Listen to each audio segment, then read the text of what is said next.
Yo, what's going on, guys? It's Hens back with another video, and to be honest, it's been a while since the last video. I've been super busy, again, as I've said in every video, but I'm going to try to keep pumping out these videos as much as I can whenever I get some free time on the weekends. I always look to get a video out.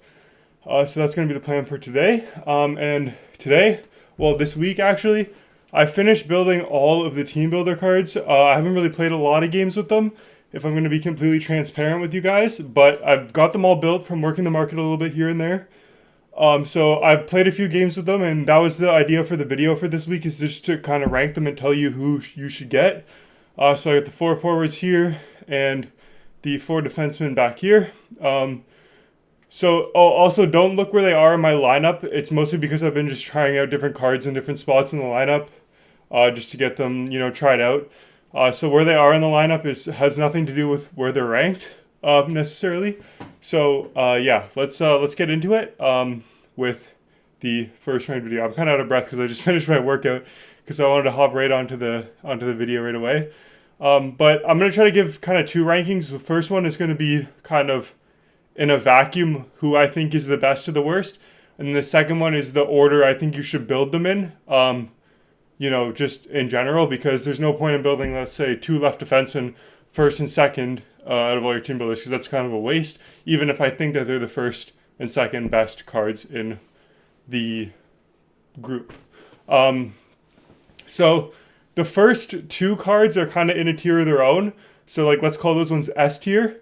And then there's 1 or 2 in the A tier, and then the rest are kind of in the B tier altogether, because there is 2 stand-away cards from the release that I think are unanimously agreed upon within my Discord community, link in the description.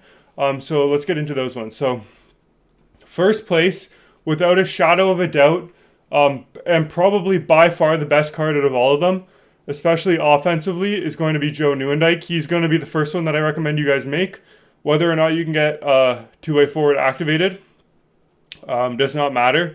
Could put gold quick draw on him. If you guys know how to win faceoffs, this guy wins literally every single faceoff for you. He's got a wicked release. He's just a great card in game. He would be on my first line if I didn't have Gretzky. But yeah, he's a fantastic card, and I would highly recommend picking him up first if you haven't already. Also, while I'm on this topic, I'm gonna say this real quick. If you guys haven't started working on team builders yet, I would get on them ASAP, because when the new team builders release in early December, you guys are going to be regretting not having them because their prices are going to shoot up, and you're going to be so far behind the curve. So you want to get these guys done quick, and then as soon as the next batch comes out, you want to get all of those ones done quick too, okay? So you don't want to be waiting around for team builders. They're probably the highest priority things in the game to get. They're more high priority than Gretzky and Lemieux, in my opinion, just because they're always going to be at the top of the power curve, and they're a lot cheaper to get than Gretzky and Lemieux. So yeah, Joe Nieuwendyk is by far and away the best one. But also in that S tier with him, I'm going to put a defenseman, and that defenseman is going to be Brian Leetch. I knew some of you guys were going to think I was going to say Brisebois, but even without the speed boost synergy on Brian Leetch, I have all of his abilities activated. He is phenomenal. The best defenseman in the game that I've used, better than Bobby Orr, better than all the other team builders, better than, X Factor Darlene, better than the 87 Cale Makar with elite edges and silver wheels. I've used all those cards. Nobody comes close to Brian Leetch. I know people are saying, well, he only has 82 body checking.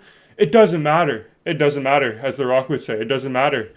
This card is absolutely phenomenal. He poke checks everything. He hits like a truck. Offensively, he's a weapon on the ice with silver elite edges and silver 1T. 1T works very well in this game. I know a lot of you meta rats are going to be saying, no, it doesn't work that well. It's not worth it. Trust me, try it out. It works so well in this game. The shots that come off of the 1T are so broken.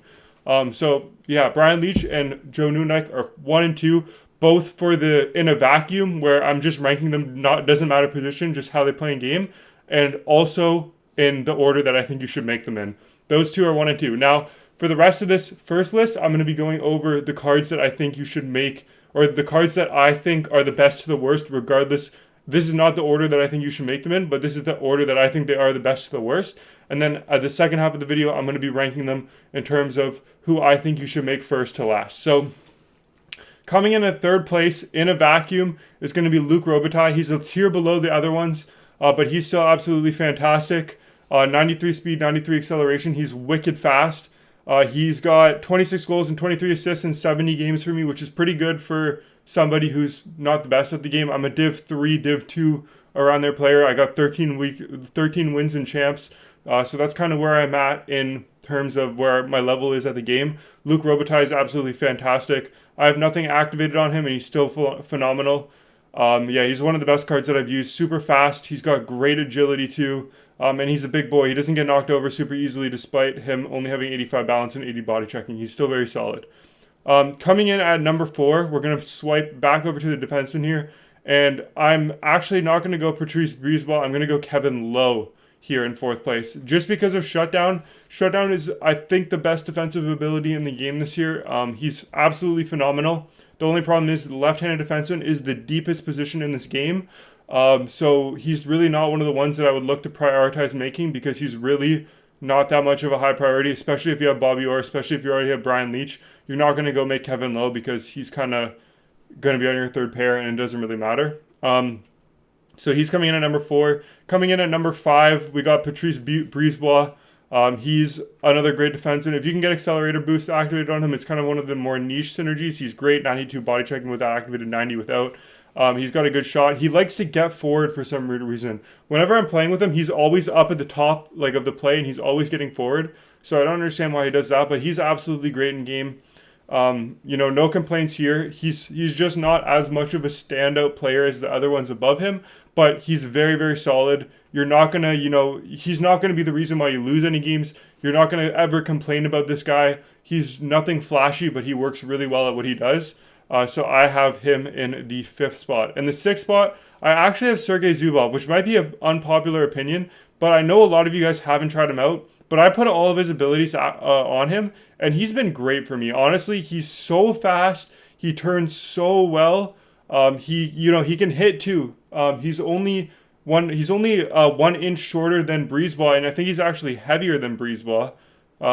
He actually is heavier than Brisebois, so he gets a little bit of extra hitting from that. He doesn't obviously have goal truculence, but he does hit very well despite him being a little bit smaller. He's a great card. Very good offensively, very solid defensively. I would say he's maybe not, he's the weakest out of all the defensemen defensively, but it's not really that bad. I think he's still better than Bobby Orr defensively. So he's a phenomenal card. I highly recommend Sergei Zubov. And I think that in general, defense is more important than forwards in this game. You can really score with whoever off the rush. And especially if you're cycling in the zone. But defensively, you need good defensemen with good reach, with good speed to kind of counter the rush. And I think overall, I would recommend making the defensemen more than the forwards. Then coming in at the 7th spot. The 7th spot is going to be Bill Guerin. He's pretty solid, but he's not anything compared to Ovechkin. He's okay, but he's nothing special. I would say honestly, like, he's one of those cards that I would say build towards the end, especially if you have good right-handed forwards. But right-handed forwards again are one of the weakest spots in the game. So I would say he's good, he's solid, but the agility is just too low. The deking is just too low. He doesn't feel super responsive in game, and he's not really my favorite card. And then coming in at last place, we have Jeremy Roenick. He just has a very weird skating style. His abilities suck. He can't really even play center. If you get 2A forward activated on him, maybe he can play center. He is, decently fast, but with only 83 endurance, he just gets sapped so quickly, and his shot's not even that good, really. So something about Roenick, every single year that he's in the game, I never like using him. So he's coming in at the last position. Now, the order in which I would recommend you guys make them in is going to be 1st, Nieuwendyk, 2nd, Leetch, 3rd, Brisebois, 4th, Robitaille, 5th, Lowe, 6th, Zubov, 7th, Guerin, and 8th, Roenick. That's what I would personally recommend.